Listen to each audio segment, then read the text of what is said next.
I think there's a danger in suppressing anger without realizing it. Not in the big dramatic way, but more in the quiet, efficient, be a good person way. In the way you nod, say you're fine, and then carry the weight on your shoulders, in your jaw, in your gut. You've done the work, you've read the books, you've meditated, you've practiced stoic detachment. You've tried to live above the noise. But sometimes it doesn't feel like elevation. It feels like suffocation, flat, muted, compliant. You've gotten really good at managing yourself, but I'm not so sure you've been expressing yourself truly.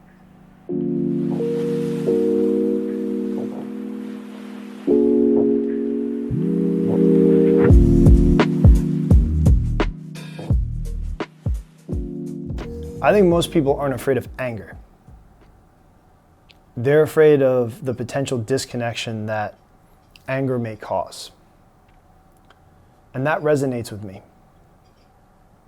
But the more I suppress, the more I detach from my feelings, from myself, I am no longer connected with myself.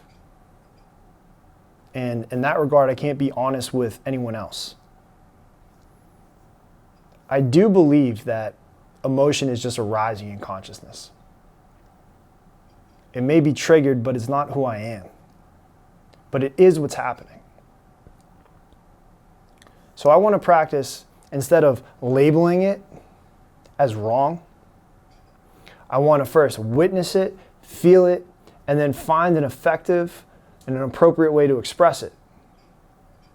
I need to let it come up. I need to let it do its dance and then pass through. But I can't allow it to sit in my body like unprocessed fuel. I must be capable of anger. And I must be mindful to not wield it recklessly, but instead allow that anger to be dangerous in the right way, the disciplined way, the directed way, the integrated way. You can fear that power, that passion. You can feel or fear the loss of control. And you may fear what people may think if you raise your voice or let it be known that you were upset. But now I see it's not just being a slave to emotions or confrontational or about dominance. Quite the contrary, it's about alignment. Alignment with yourself. I want to feel everything and still act with honor. I want to express my anger in a way that feels that I can love more clearly. I want my students, my athletes, my kids to see that I can be a man with both fire and warmth. It's funny, my daughter and I now scream colors. We name the feelings. We don't hide them under politeness or posture. And that exercise has been more real than any other mindfulness experience that I've had. I want my students and athletes to have that too. It is not a free pass to act out, but a model of how to carry anger without shame, how to sweat it out, how to move it, speak it, use it, so it doesn't corrode the inside of your chest. Because I'm learning that suppressed anger doesn't die. It festers. It becomes withdrawal, depression, anxiety. It becomes passive-aggressive silence and fake smiles. I've lived in that place. It's where my self-doubt grows. It's where I start to forget what I believe in.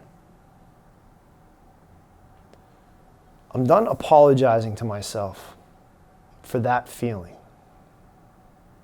I'm done trying to be pleasant at the cost of being real. I want to allow myself the ability to feel anger, to scream again, to wrestle with the storm, to not avoid it. I want to know that my strength isn't never feeling angry. It's instead what I do with that anger, how I express it. I give it a form. I give it voice. I give it direction.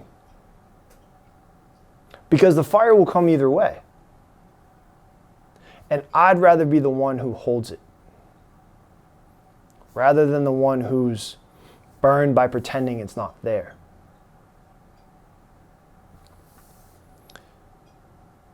The reality is, I'd say I haven't made peace with that yet. Not really. And this is an endeavor and an exercise to intellectualize it, maybe even spiritualize it. But I'm done trying to smother it under the guise of mindfulness or stoicism. The truth is, it's still there. Beneath the armor, beneath the teacher, coach, advisor, father persona, there's this passion I haven't really known what to do with, this heat, this anger. Maybe I let it leak out sideways through sarcasm, avoidance, silent treatment, overwork. I thought if I just got strong enough mentally, or stoic enough, or spiritual enough, I could eliminate it. I viewed anger as a negative, a weakness. It represented a failure of self-regulation, something that less evolved men feel. But now, upon reflection, experience, I'm starting to see it differently. Anger for me is not the enemy. Repression is. The slow leak. The quiet depression that takes its place. The sadness, an inauthentic nature that starts to feel permanent. That shame that says, you should be past this. That's what hurts. That's what decays. That's what kills you. That's what kills me.